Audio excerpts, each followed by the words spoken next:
Halo semuanya, selamat pagi, siang, sore maupun malam dimanapun kalian menyaksikan dan kapanpun kalian menyaksikan video ini. Semoga kalian semua dalam kondisi sehat dan baik dan sedang tonton bersama-sama dengan yang lain. Oke, hari ini kami dari SMA Santo Yosep dari jurusan MIPA dari kelas 12 yang terdiri dari saya sendiri, Devalandu Jipora, nomor absen 5. Lalu ada saya, Andrew Haikal Mersidias, dari nomor absen 2. Saya Cindy Evelina, nomor absen 4. Saya Julian Jelika Wijaya, nomor absen 12. Saya Kesya Fiona Giovanni, nomor absen 16. Saya Lawrence Violi, nomor absen 18. Saya Ninyu Meliana dari absen 22. Saya Hilma Seno dari nomor absen 26. Nah, itu adalah anggota kami dari yang akan kami jelaskan sekarang. Yang kami akan jelaskan itu apa sih yang bisa kita masuki setelah lulus SMA atau yang biasa disebut perguruan tinggi. Nah, sebelum itu mari kita lihat dulu apa aja sih perguruan tinggi itu terdiri. Nah, yang pertama jenis perguruan tinggi yang bisa kita masuki. Yang pertama adalah universitas. Kedua ada institut. Ketiga ada sekolah tinggi. 4 ada politeknik. Dan 5 ada akademik. Kemudian kita lihat dulu nih, apa sih universitas itu? Pengertian universitas sendiri adalah merupakan jenis perguruan tinggi yang terdiri atas berbagai rumpun keilmuan yang diselenggarakan dalam sejumlah fakultas. Di perguruan tinggi ini dalam bentuk universitas ini sendiri mengadakan pendidikan akademik yang terfokus pada pengembangan ilmu atau penelitian maupun ilmuwan. Dan ada juga pendidikan profesi yang memfokuskan pada gelar keahlian khusus di bidang pekerjaannya. Dan yang terakhir ada pendidikan vokasi, yaitu terfokus yang pada keahlian bidang terapan atau kerja itu sendiri. Dan selanjutnya kita akan melihat lanjutannya lagi dan dipersilakan untuk Andrew melanjutkannya. Terima kasih untuk Davi untuk memberikan kesempatan kepada saya untuk menjelaskan materi selanjutnya. Yang pertama, macam-macam rumpun ilmu. Nah, rumpun ilmu itu pertama ada ilmu alam, yaitu ilmu yang mengkaji dan mendalami alam semesta, seperti ada ilmu kebumian, ilmu alam, ilmu kimia, ilmu angkasa, ilmu biologi, dan sebagainya. Lalu yang kedua ada rumpun ilmu terapan. Nah, rumpun ilmu terapan ini adalah ilmu yang mengkaji pengetahuan dan teknologi dan mendalami aplikasi ilmu bagi kehidupan manusia. Nah, di sini ada pertanian, arsitektur, dan perencanaan, bisnis, dan sebagainya. Lalu yang ketiga ada rumpun ilmu formal, yaitu rumpun ilmu yang mengkaji dan mendalami sistem formal teoritis, yaitu ada statistika, komputer, psikologi, dan sebagainya. Lalu yang keempat ada rumpun ilmu sosial, di mana rumpun ilmu yang mengkaji dan mendalami hubungan antar manusia dan berbagai fenomena masyarakat. Di sini ada ekonomi, sosiologi, psikologi, dan sebagainya. Lalu yang terakhir ada rumpun ilmu agama. Nah, rumpun ilmu agama ini adalah merupakan rumpun ilmu yang pengetahuan yang mengkaji keyakinan tentang ketuhanan atau ketahuidahan dan serta teks-teks suci agama. Di sini ada ilmu penerapan agama, syariah, agama Hindu, ekonomi, Islam, dan sebagainya. Selanjutnya.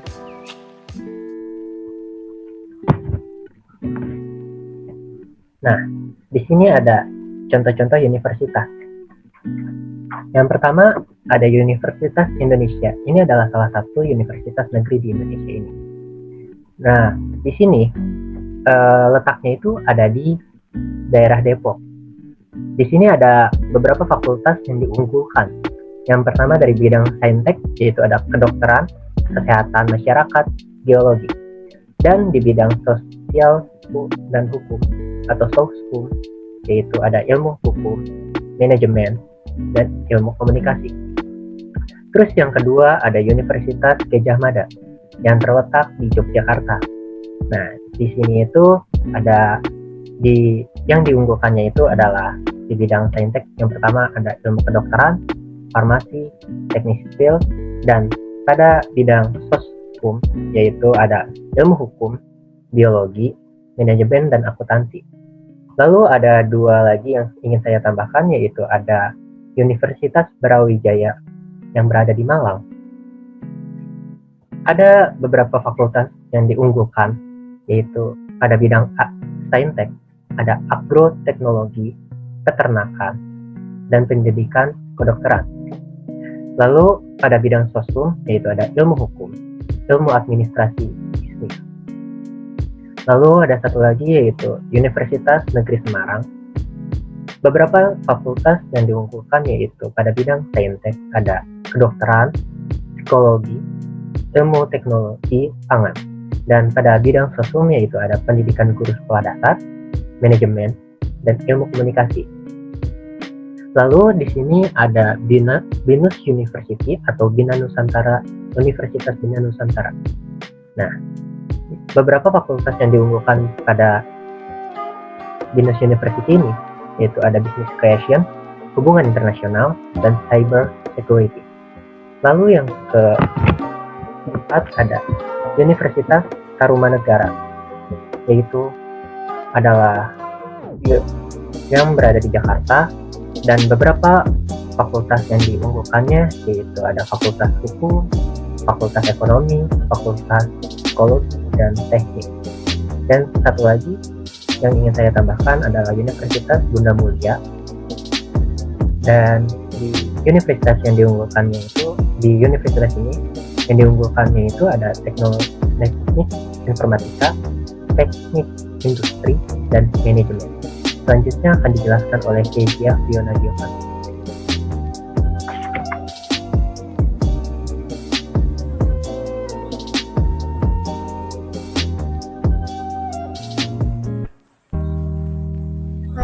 Sebelum itu saya ingin mengucapkan terima kasih kepada Andrew Haikal atas izinnya untuk saya melanjutkan. Kali ini saya akan menjelaskan tentang institut. Jadi institut itu sama dengan universitas, namun institut itu lebih bersifatnya lebih ke satu keilmuan atau satu fakultas. Sedangkan universitas itu yang lebih umumnya.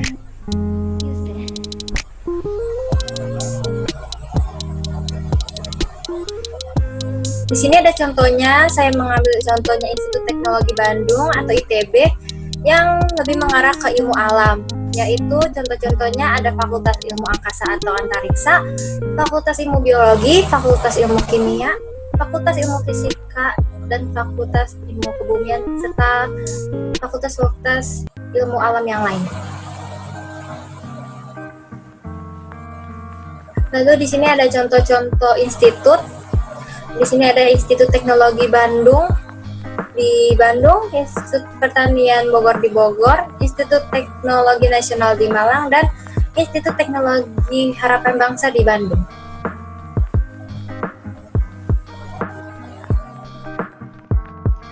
Selanjutnya saya akan menjelaskan mengenai sekolah tinggi. Sebelumnya kita harus mengetahui dulu apa itu definisi dari sekolah tinggi menurut peraturan perundang-undangan.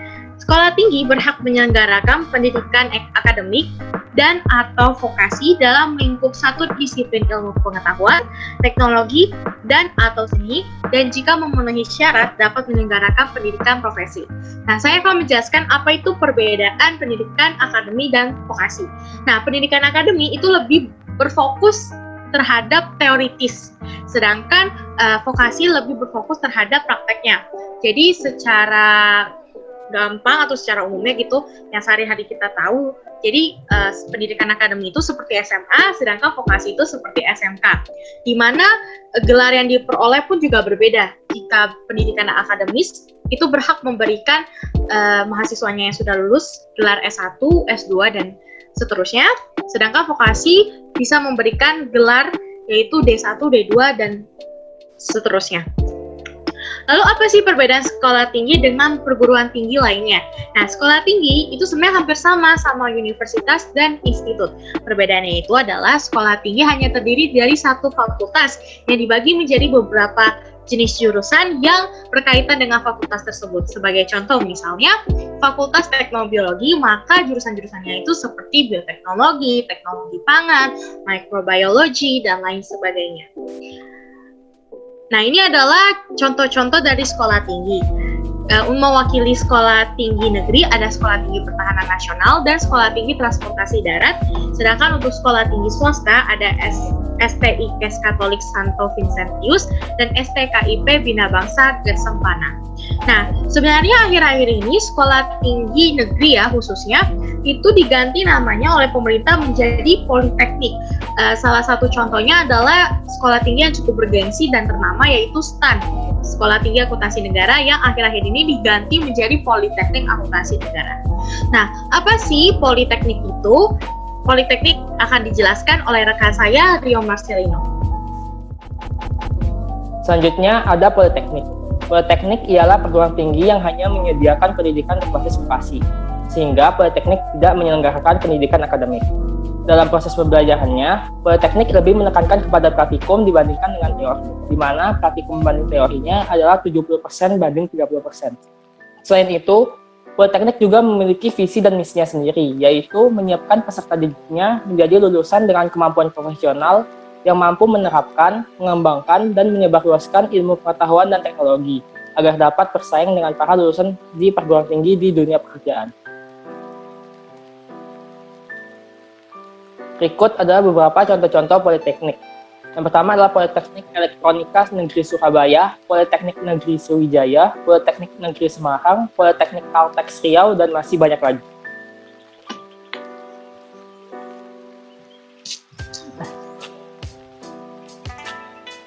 Nah, selanjutnya saya akan menjelaskan tentang akademi. Akademi juga hampir sama dengan politeknik. Nah, untuk definisinya, akademi itu adalah perguruan tinggi dengan hanya menyelenggarakan pendidikan berbasis vokasi yang terdiri satu atau sebagian cabang ilmu pengetahuan, teknologi, atau seni tertentu. Nah, pasti ada pemikiran, apa bedanya dengan non-akademi? Nah, untuk pengertian non-akademi itu adalah segala sesuatu di luar hal-hal yang bersifat ilmiah dan tidak terpaku pada satu teori tertentu. Next.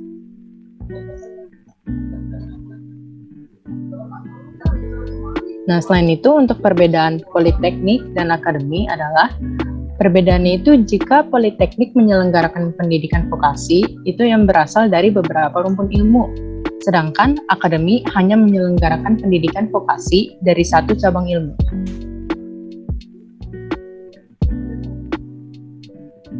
Nah, untuk contoh-contoh akademi itu banyak sekali akademi, yaitu ada Akademi Gizi Surabaya, Akademi Minyak dan Gas Bumi, Akademi Akuntansi Jayabaya, dan Akademi Administrasi Pembangunan Indonesia. Selanjutnya contoh-contoh akademi ada Akademi Meteorologi dan Geofisika AMG, Akademi Kepolisian Republik Indonesia Akpol, Akademi Akuntansi Borobudur, dan Akademi Administrasi Kusuma Mandiri. Akademi Komunitas adalah suatu perguruan tinggi yang menyelenggarakan pendidikan vokasi setingkat dengan Diploma 1 dan atau Diploma 2 di dalam satu atau juga beberapa cabang ilmu pengetahuan serta teknologi tertentu yang berbasis pada keunggulan lokal atau juga untuk memenuhi kebutuhan khusus. Akademi Komunitas merupakan suatu perguruan tinggi yang paling sempit cakupannya. Hanya vokasi, itu pun hanya setingkat Diploma 1 serta 2 dalam satu atau beberapa bidang ilmu. Di Indonesia, akademik ini sangat jarang, dan salah satunya ialah Akademi Komunitas Negeri Teknologi Garam Nagikeo yang terdapat di Kabupaten Nagikeo, NTT. Akademi tersebut hanya menjalankan program vokasi Diploma 2 dalam 2 tahun, serta juga menjalankan program pendidikan produksi serta pengolahan garam.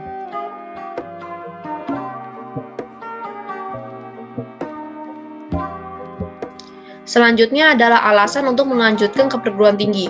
Pertama, untuk memperdalam pengetahuan dan meningkatkan kemampuan di dalam bidang yang dipilih. Jadi, dalam perguruan tinggi ini sendiri bisa bermanfaat bagi kita untuk mengembangkan kemampuan serta mendapatkan informasi yang lebih jelas tentang bidang yang dipilih. Contohnya adalah seorang dokter haruslah memiliki pengetahuan dan kemampuan dalam bidang kedokteran.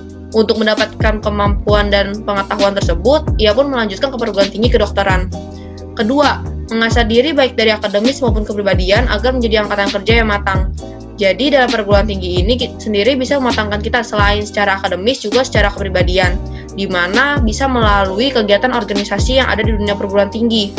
Melalui kegiatan organisasi-organisasi tersebut pun membantu kita mempersiapkan diri secara mental untuk terjun ke dunia masyarakat. 3. Mendapatkan gelar sehingga lebih mudah dalam mencari pekerjaan. Tidak dipungkiri, banyak perusahaan yang mencari pelamar yang memiliki gelar tertentu. Meskipun tidak semua perusahaan, namun gelar sendiri pun menjadi suatu hal yang cukup penting sebagai nilai jual dalam dunia pekerjaan. Next. Selain itu, ada juga bantuan bagi para calon mahasiswa yang umumnya dalam bentuk beasiswa. Di sini berdasarkan cakupannya ada beasiswa penuh dan beasiswa parsial. Beasiswa penuh adalah beasiswa yang menutupi secara penuh biaya pendidikan calon mahasiswa. Beasiswa parsial menutupi secara sebagian dari total pembiayaan sesuai dengan syarat dan ketentuan yang sudah ditentukan dari pemberi beasiswa. Berdasarkan sumbernya ada 5, yaitu ada beasiswa pemerintah, pihak swasta, negara maju, organisasi atau yayasan, dan juga perguruan tinggi. Beasiswa pemerintah berasal dari berbagai departemen atau lembaga pemerintahan. Beasiswa swasta disediakan oleh sebuah institusi berupa perusahaan-perusahaan besar. Beasiswa negara maju merupakan bentuk kerjasama dengan negara maju, di mana membuka kesempatan kepada pelajar Indonesia untuk mendapatkan sarana dan prasarana yang baik. Keempat, beasiswa organisasi, komunitas, atau yayasan.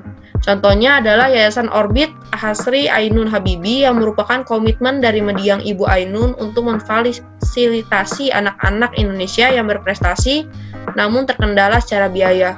Selanjutnya adalah beasiswa perguruan tinggi. Beasiswa perguruan tinggi ini memberikan berbagai bantuan akademik, memiliki banyak bentuk mulai dari bidang studi, bidang olahraga, sampai program pertukaran pelajar. Selanjutnya adalah bentuk pembiayaan. Di antaranya ada beasiswa penghargaan, beasiswa bantuan, beasiswa penelitian, beasiswa akademik, dan juga ikatan dinas. Beasiswa penghargaan diberikan kepada mereka yang memiliki prestasi akademik, selain itu juga aktif dalam dunia non-akademik, contohnya seperti olahraga. Selanjutnya adalah beasiswa bantuan, diberikan kepada pelajar yang kurang mampu secara ekonomi namun memiliki prestasi. Beasiswa penelitian diberikan kepada mahasiswa untuk melakukan riset atau penelitian tertentu. Beasiswa non-akademik, seperti yang tadi sama kayak penghargaan, contohnya adalah beasiswa olahraga. Beasiswa ikatan dinas, penerimanya mengikatkan diri kepada sponsor tertentu, setelah menyelesaikan bangku perguruan tingginya dapat melanjutkan untuk bekerja di instansi atau perusahaan sponsor dalam jangka waktu tertentu.